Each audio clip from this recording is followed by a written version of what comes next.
నమస్తే, welcome to big TV. ఇప్పుడు big టీవీలో ఒక విషయాన్ని వాస్తవమా అవాస్తవమా అనేది మీ ముందే ఉంచే ప్రయత్నం చేస్తున్నాం. ఎందుకంటే తిరుపతిలో మురళీకృష్ణ శ్రీనివాస్ అనే వ్యక్తి కొన్ని విషయాలు వాస్తవాలు ఏంటో చెబుతాను అని అంటున్నారు. చెప్పుతూ ఆయన జ్యోతిష్యం లాంటిది చెప్తున్నారు, శకునాలని కొంతమంది అంటూ ఉంటుంటారు. అంటే ఉదాహరణకి మీ ఇంట్లో ఏదైనా వస్తువులు పోయాయి, మీకు ఎవరి మీదో డౌట్ ఉంది, 4 పేర్లు చెప్పి ఇట్లా అడిగితే చెప్పు ఎవరో అక్కడ తిరుగుతూ ఉంటే ఆ పేరు చెప్పినప్పుడు వాళ్ళు అని అంటూ ఉన్నారు. సో ఇప్పుడు ఆ విధమైన ప్రక్రియ ద్వారా నేను వాస్తవాలు చెప్తున్నాను అని అంటూ ఉన్న మురళీకృష్ణ శ్రీనివాస్ని ఇప్పుడు మనం స్టూడియోకి తీసుకొచ్చాం. మురళీకృష్ణ శ్రీనివాస్ మనకు అందుబాటులో ఉన్నారు. ఒకసారి ఆయన ఇంట్రడ్యూస్ చేసి ఆయన ఏ విధంగా జాతకం చెప్తున్నారు అనేది నేను మీకు చెప్తాను. మురళీకృష్ణ శ్రీనివాస్ గారు నమస్తే. నమస్తే అండి. మురళీకృష్ణ శ్రీనివాస్ గారు, ఒకసారి మీకు సంబంధించిన వీడియో నేను ప్లే చేసిన తర్వాత మన ఇద్దరం మాట్లాడుకుందాం. అండ్ తెలుగు రాష్ట్రాల్లో ప్రజలు మీరు ఎవరైనా ఏదైనా మురళీకృష్ణ శ్రీనివాస్ గారిని అడగాలి అని అనుకుంటే కమెంట్ బాక్స్లో క్వశ్చన్ చేయండి, నేను లైవ్లోనే అడుగుతాను. సో ఇది నిజమా అబద్ధమా? ఇది జనాలు మోసం చేస్తున్నారని కొంతమంది అంటూ ఉన్నారు, కానీ మురళీకృష్ణ శ్రీనివాస్ లేదు నాకు విద్యలు వచ్చు అని మురళీకృష్ణ శ్రీనివాస్ అంటూ ఉన్నారు. నాకు వచ్చిన విద్యలతో జనానికి నేను మేలు చేస్తున్నానని మురళీకృష్ణ అంటున్నారు. కానీ జన విజ్ఞాన వేదిక వాళ్ళు, నాస్తికులు ఇది మోసం అని అంటూ ఉన్నారు. మురళీకృష్ణ శ్రీనివాసే నేరుగా నేను వస్తాను లైవ్లోకి అని ఆయన అంటున్నారు. మొన్న కూడా మనం డిబేట్ చేస్తాం. ఇప్పుడు లైవ్లో నిజంగా ఆయన అబద్ధం చెప్తున్నారా చెప్పుతో, లేదు వాస్తవాలు చెప్తున్నారా మనం చూద్దాం. అండ్ మీరు ఎవరైనా మీకు సంబంధించిన ఏ క్వశ్చన్ అయినా, ఇదిగో నాకు ఈ క్వశ్చన్ ఉంది అది అడగండి అని మీరు లైవ్లో కమెంట్ చేస్తే ఆ క్వశ్చన్ మురళీకృష్ణ శ్రీనివాస్ ముందు ఉంచుతాను. దానికి చెప్పు తిరుగుతుందో లేదో మనం చూద్దాం. ఇప్పుడు మనం టెస్ట్ చేద్దాం. సో ఒకసారి ఆయన చెప్పే ఆ శకునం, ఆ విషయం ఎలా ఉంటుంది, ఆ సమస్య గురించి అనేది ఒకసారి మీరు చూడండి. మనం జ్యోతిషం అని అందా మురళీకృష్ణ గారు, దాన్ని జ్యోతిషం అని అనాలి, ఏమనాలి, ఏం పేరు అనాలి దానికి? వచ్చున్నారా లైవ్లోకి మీరు? నేను లైవ్లోనే ఉన్నాను, మీరు లైవ్లోనే మాట్లాడుతున్నారు. ఎందుకంటే మీకు గురించి ఒక వీడియో చూపిస్తాను ముందు. ఈ ప్రక్రియను ఏమంటారు అసలు? మీరేమనుకుంటున్నారు? అంటే చాలా మంది జ్యోతిష్యం అని అంటారు, దీన్ని జ్యోతిష్యం అని అంటారు. జ్యోతిష్యమేనా? జ్యోతిష్యం ఎట్లా అవుతుంది? ఎవరు చెప్పారు అక్కడ జ్యోతిష్యం అని? యాక్చువల్లీ మీరు చెప్తున్నారు కదా మురళీకృష్ణ శ్రీనివాస్ గారు అంటున్నారు. అసలు మురళీకృష్ణ ఒక్క నిమిషం, నా వీడియో చూపించేస్తాను ముందు. శ్రీనివాస్ గారు అంటున్నారు. మీ పేరు మురళీకృష్ణ గారు కాదా? ఓకే ఓకే, నా వీడియో చూద్దాం. నా పేరు మురళీకృష్ణనే, మురళీకృష్ణ శ్రీనివాస్ అంటున్నారు. శ్రీనివాస్ కాదా? సారీ. ఓకే, ఒకసారి ఆ వీడియో చూద్దాం. శ్రీకాంత్ ఒకసారి వీడియో ప్లే చేద్దాం. ఎవరు తీసుకున్నారు అనేసి అవి వచ్చి రాజా ల్యాండ్ పేపర్లమ్మా. రాజా ల్యాండ్ పేపర్లు ఎవరు తీసుకున్నావు చెప్పమ్మా? మాధురి తీసుకునిందా? మాధురి. రమ్య తీసుకునిందమ్మా. రమ్య. మధుసూదన్ అంట. మధుసూదన్ ఏమన్నా తీసుకున్నాడమ్మా? సాయి కుమార్ తీసుకున్నాడు. సాయి కుమార్ తీసుకున్నాడమ్మా. ల్యాండ్ శ్రీ సంతోష్.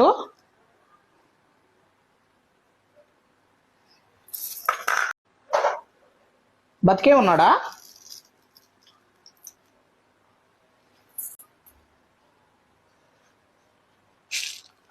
మా శ్రీ సంతోష్ చిన్నపిల్లోడమ్మా. ఇక్కడ మన భారతదేశంలోనే ఉన్నాడా?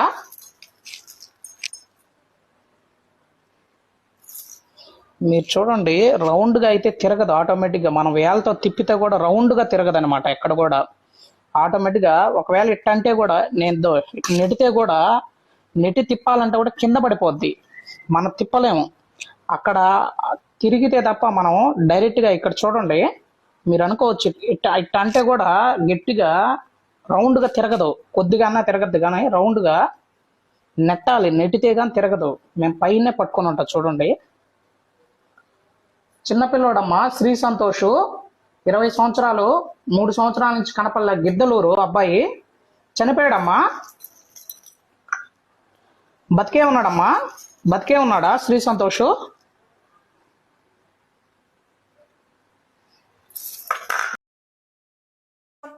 ఇలా ఒక చెప్పుకి ఒక మేకు పెట్టి, కోర్స్ ఇప్పుడు నేను మీకు సెల్ ఫోన్ చూపిస్తున్నాను, ఒక మేకు పెట్టి ఇక్కడ పట్టుకొని ఇట్లా క్వశ్చన్స్ అడుగుతూ ఉంటే చెబుతూ ఉన్నారు.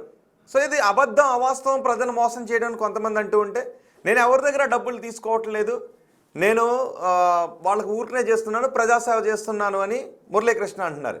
మరి ఇది మోసమా, ప్రజాసేవ? సో మీరు తెలుగు రాష్ట్రాల ప్రజలకు మీకు ఏ క్వశ్చన్ ఉన్నా అడగండి. ఇదిగో నాకు ఈ సమస్య ఉంది, లేదు అంటే ఇలా జరిగింది, అది అవునా కాదు ఇప్పుడు నాకు కమెంట్ బాక్స్లో తెలియచేయండి. సో మీ క్వశ్చన్ నేను మురళీకృష్ణ ముందే ఉంచుతాను, దానికి ఆయన సమాధానం చెప్పగలుగుతారు లేదో చూద్దాం. మనం కూడా కొన్ని క్వశ్చన్స్ అడుగుదాం. మురళీకృష్ణ గారు, సో ఏంటి సార్? ఫస్ట్ ఆఫ్ ఆల్ నాకు డౌట్, నాకుండే నేను ఏదైతే మాట్లాడాలనుకుంటున్నానో దానికి మీరు క్లారిటీ ఇచ్చిన తర్వాత నా గురించి అడగండి, క్లియర్గా నేను చెప్తా. Okay okay. జాతకం అన్నారు. జాతకం అంటే అక్కడ నేను తీసిన వీడియో, నా యొక్క ఇన్స్టాగ్రామ్ ఐడి ఏంది, పి మురళీకృష్ణ 90009 ఐడి నెంబర్ కూడా ఇంతకుముందు నేను పెట్టలా. ఎందుకు పెట్టానంటే ఈ దొంగ స్వాములు ఎక్కువైపోయి ఫోన్ నెంబర్లు పెట్టుకొని ఫ్రాడ్ చేసేస్తున్నారు. వాళ్ళు నాకు కామెంట్ బాక్స్లో వచ్చి, స్వామి మీకు 2000 ఇస్తాం స్వామి, ఏమైంది స్వామి, అది ఇంకా చెప్పలేదు. అరే బాబు, నా నెంబరే నీకు ఇవ్వలేదు కదా. నా ఇన్స్టాలోకి ఎవరైతే వచ్చి వాయిస్ రికార్డు పెడతారో ఆ వాయిస్ విని వాళ్ళకి హెల్ప్ అవుద్ది, అందరికీ హెల్ప్ అవుతుంది అని అనుకుంటే, వాళ్ళ జీవితంలో మంచి జరుగుద్ది అనుకుంటేనే ఆ వీడియో అప్లోడ్ చేస్తాను. నేను ఎవరికి పర్సనల్గా ఫోన్ చేయను, వాళ్ళకి పర్సనల్గా చెప్పను అనమాట. ఎందుకంటే నేను ఎవరి నెంబర్లు తీసుకొని నా నెంబర్ ఇవ్వను కాబట్టి. అట్లా అదేవిధంగా నేను దీన్ని కొనసాగిస్తున్నా. వీళ్ళు దొంగ ఐడీలు ఎక్కువ అయిపోయేదానికి అప్పుడు 90009 అని పెట్టా. యాక్చువల్లీ నా ఫోన్ నెంబర్ కూడా అదే, మీకు తెలుసు కదా, స్టార్టింగ్ 90009 అదే నా ఫోన్ నెంబర్. ఎవరికి తెలియదు, ఇప్పుడు చెప్తున్నా నేను.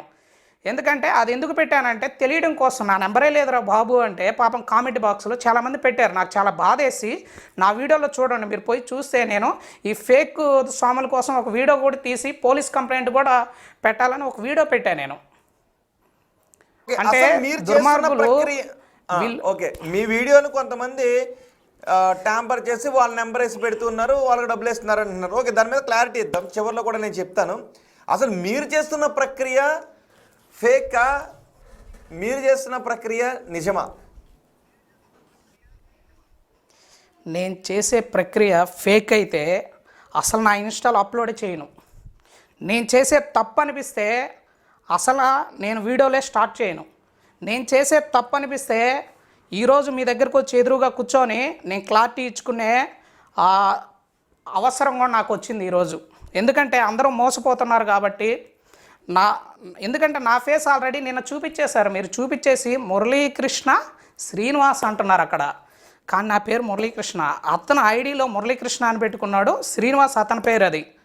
యాక్చువల్లీ అతనికి నేను కాల్ చేశా, నా నెంబర్ నుంచి ఎప్పుడు చేయను ఎవరికి, ఫ్రెండ్ నెంబర్ నుంచి చేస్తే ఏం చేసుకుంటావు చేసుకో, నేను డిలీట్ చేయను, నేను సంపాదించుకోవాలి కదా అంటున్నాడు.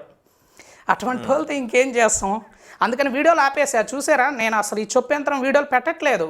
కామెంట్ బాక్స్లో పాపం మీకు ఒకటి వినిపిస్తాను, అది వినిన తర్వాత చెయ్యాలే వద్దని మీరు చెప్పండి, తర్వాత వినిపిస్తా మీకు. ఖచ్చితంగా దాన్ని కూడా ప్లే చేయాలి మీరు. వినిపించండి, ఇప్పుడే లైవ్లో ఇప్పుడే వినిపించమంటారా? వినిపించండి, పర్వాలేదు.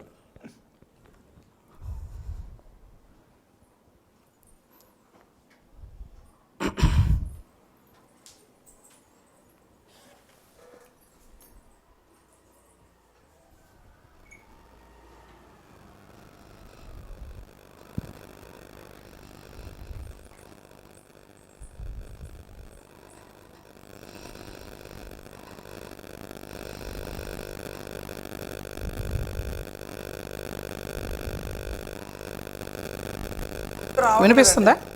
రావట్లేదు, ఆడియో రావట్లేదు, వినిపించట్లేదు. ఓకే, నాకు వినిపిస్తుంది బ్లూటూత్ ద్వారా. వేరే మొబైల్కి పంపించి దాని నుంచి ప్లే చేయండి. ఈలోపు నీ మొబైల్కి షేర్ చేసుకో ఈ వీడియో, ఈ ఆడియో. మీరు చూడండి, కొన్ని ఆడియోలు ఉన్నాయి నా దగ్గర. నా ఇన్స్టాగ్రామ్లో వాళ్ళు వాయిస్ ఇస్తేనే ఆ వాయిస్ నేను ఇస్తా, అంతే.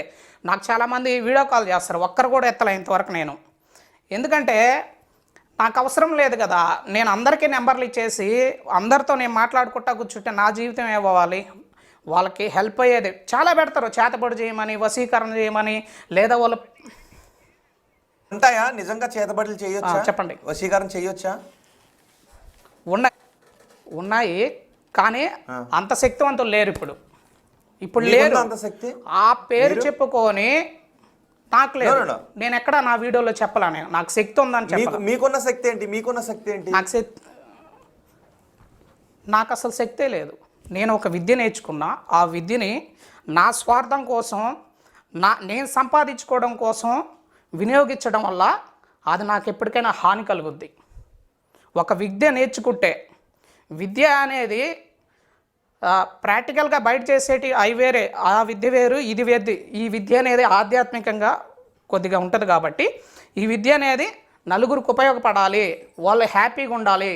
ఈరోజు చాలామంది వేడుస్తూ మా నాన్న ఎట్టపోయాడో తెలియదు, చాలా సంవత్సరాలు అయిపోయింది, మా నాన్న లేడు, మా పిల్లలు చిన్న పిల్లలండి 5 సంవత్సరాలు, వాళ్ళ ఫేస్ కూడా చూడలేదు, అసలు ఏమయ్యారని ఏడుస్తూ నాకు ఒక ఆడియో పంపిస్తే నా మనసు కరిగి నేను వీళ్ళకి వీడియోల రూపంలో చేస్తున్నా. గోల్డ్ గురించి చేయడం పూర్తిగా సమస్యను తీర్చారా? ఎందుకంటే నేను అడిగేది అది కాదు. ఎవరి బిడ్డలు అయితే కనపట్టలేదు ఆ తల్లికి ఆ బిడ్డల్ని చేర్చారా? ఎవరి ఫాదర్ అయితే కనపట్టలేదు వాళ్ళ ఫాదర్ని ఆ బిడ్డల దగ్గరికి చేర్చారా? ఆ పర్సను ఏమయ్యాడు, బతుకున్నాడా చనిపోయాడా, ఆడవరకే విషయం చేస్తాను నేను. మిగతా సబ్జెక్ట్ అంతా చేయడానికి అది చేయకూడదు కూడా. ఈ వీడియోల్లో ఇవన్నీ చేయకూడదు. అక్కడ పర్సనల్గా చాలా జరిగి ఉండొచ్చు, అవన్నీ నాకు అనవసరం. నా వంతు హెల్ప్ ఏంటంటే నేనేమి జ్ఞానిని కాదు. చనిపోయాడా లేదా అని ఇక్కడ ఏదైతే ఒక వ్యక్తి చనిపోయాడా లేదా అనేది తెలియనప్పుడు మీరు ఏ ఆన్సర్ చెప్పినా అది ఎలా ప్రూవ్ అవుతుంది? ఆయన చనిపోలేదు అని చెప్పారు మీరు, ఆయన చనిపోయాడా చనిపోలేదా అని ఎలా తెలుసుద్ది? ఎలా ప్రూవ్ చేయాలి దాన్ని? చనిపోయాడా లేదు అన్నప్పుడు మీరు చనిపోలేదు అని చెప్పారు. ఇప్పుడు చనిపోలేదు అని వాళ్ళకి ఓకే చనిపోలేదు అని అనుకోవటమేనా? లేదు ఉత్తర దిక్కునున్నాడు తూర్పు దిక్కునున్నాడు అని అనుకోవటమేనా? వాళ్ళని రీచ్ అయ్యే మార్గం ఉండదా? ఇంతవరకు చెప్పినటువంటి చెప్పు రీచ్ అయ్యే మార్గం చెప్పదా? ప్రతి ఒక్కరికి ఆశలు ఎక్కువ, ఉన్నదాంతో సంతృప్తి చెందరు ఎవరు కూడా. నేను ఒక వీడియో పెడితే బతుకున్నాడా లేదా అనే వరకే చెప్తా, తర్వాత చాలా నాకు హ్యాపీ అంటారు. మళ్ళీ కామెంట్ బాక్స్లో ఏ పక్కున్నాడు, ఏం చేస్తున్నాడు, ఎప్పుడు వస్తాడు అన్నీ అడుగుతారు. అలాగే నేను